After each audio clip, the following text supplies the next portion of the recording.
ভারতের মসনদকে সশ্রদ্ধ সম্মান দেখানোর জন্য এই ফ্যাসিস্ট মাফিয়া ডন হাসিনা তার ক্ষমতাকে দীর্ঘায়িত করার জন্য ভারত যেভাবে টিপস দিয়েছে, যা বুদ্ধি দিয়েছে, তা বাস্তবায়ন করেছে। বাংলাদেশের সুনামধন্য 57 জন সেনা অফিসার, তার পরিবার, তার আত্মীয় স্বজন সহ প্রায় 350 লোককে একদিনে বিটিআর হেডকোয়ার্টারে হত্যা করা হয়। শুধু হত্যাই করেনি, তাদের লাশগুলো পেট্রোল ঢেলে পুড়ে বুড়িগঙ্গাতে ফেলে দিয়েছে কঙ্কাল। কিছু লাশ মাটির নিচে পুঁতে রেখেছে, যা বাংলার ইতিহাসে নজিরবিহীন ঘটনা। আমরা এই ইতিহাস ভুলি নাই, আমরা এই ইতিহাস ভুলবো না। আচ্ছা, আমার ফোনটা তোমার ফোন দিচ্ছি, পরে কথা হবে। এরপরে আসে আমার ফোনে চার্জ নেই। ইসলাম একটি শান্তির ধর্ম। এই ইসলাম, জামাতে ইসলাম এবং বিএনপিকে কথায় কথায় কটাক্ষ করত জামাত বিএনপি। এরা হলো মৌলবাদী। এই মৌলবাদীর স্থান বাংলার মাটিতে হবে না, এটা ছিল তাদের স্লোগান।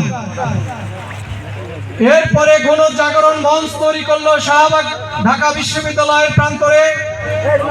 সেখানে কিছু নাস্তিক ভারতীয় ব্লগার ভাড়া করে নিয়ে এসে কোরআন, হাদিস এবং আল্লাহর রাসূলের সাল্লাল্লাহু আলাইহি সাল্লামের বিরুদ্ধে কটাক্ষ করে তারা কথা বলা শুরু করত। ইসলাম অবমাননা, কোরআন শরীফকে অবমাননা করার দায়ে সৃষ্টি হলো হেফাজতে ইসলাম। হেফাজতে ইসলাম, ইসলামকে হেফাজত করার জন্য শাপলা চত্বরে বিশাল সমাবেশের ডাক দেওয়া হলো। এই ডাকে সংক্ষিপ্ত করো। হাজার হাজার মানুষকে, কোরআনের পাখিকে হত্যা করা হলো। তা আপনারা জানেন, একের পর এক হত্যাকাণ্ড। এই হত্যাকাণ্ডের বিচার আল্লাহর কাছে আমরা দিয়েছিলাম। আল্লাহ পাক একদিনে এই বিচার করে নাই, সুযোগ দিয়েছে যে যদি আওয়ামী লীগ ভালো হয়। ভালো হতে পারে নাই।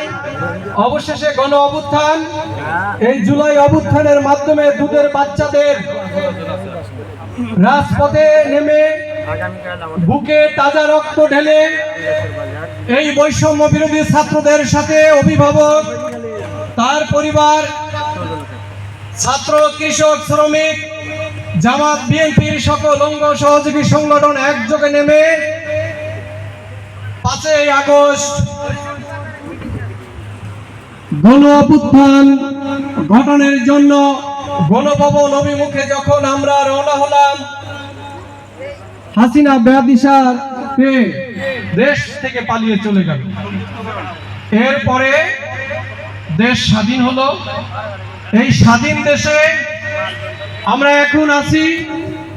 আমরা এই দেশে গণতন্ত্র প্রতিষ্ঠা করব। বিএনপির ভারপ্রাপ্ত চেয়ারম্যান তারেক রহমানের নির্দেশে 31 দফা বাস্তবায়ন করব। জনগণের অধিকার ফিরিয়ে দেব। জনগণের মৌলিক অধিকার আমরা প্রতিষ্ঠা করব। এই লক্ষ্যে গাইবান্ধা 5 আসনের সাবেক নমিনি জনাব ফারুক আলম সরকার আপনাদের সামনে গুরুত্বপূর্ণ বক্তব্য রাখবেন। আমি আমার বক্তব্য আর দীর্ঘায়িত করতে চাই না। আপনারা যার যার অবস্থান থেকে এখন পর্যন্ত আওয়ামী লীগ গুপ্তভাবে লুকিয়ে আছে, যেখানে সুযোগ পায় সেখানে আক্রমণ করে। আপনারা সজাগ থাকবেন। এই ফ্যাসিস্টদের, দোসরদেরকে যেখানে পাবেন তাদের থেকে দূরে থাকবেন, তাদের অত্যাচার নির্যাতন থেকে দূরে থাকবেন এবং তাদেরকে প্রতিহত করবেন। আমি আমার বক্তব্য শেষ করছি। আল্লাহ হাফেজ। বাংলাদেশ দীর্ঘজীবী হোক। বাংলাদেশ জাতীয়তাবাদী দল জিন্দাবাদ। শহীদ প্রেসিডেন্ট জিয়াউর রহমান ওমর হক, বেগম খালেদা জিয়া জিন্দাবাদ। আগামী দিনের রাষ্ট্রনায়ক, তারুণ্যের অহংকার জনাব তারেক রহমান জিন্দাবাদ। আসসালামু আলাইকুম।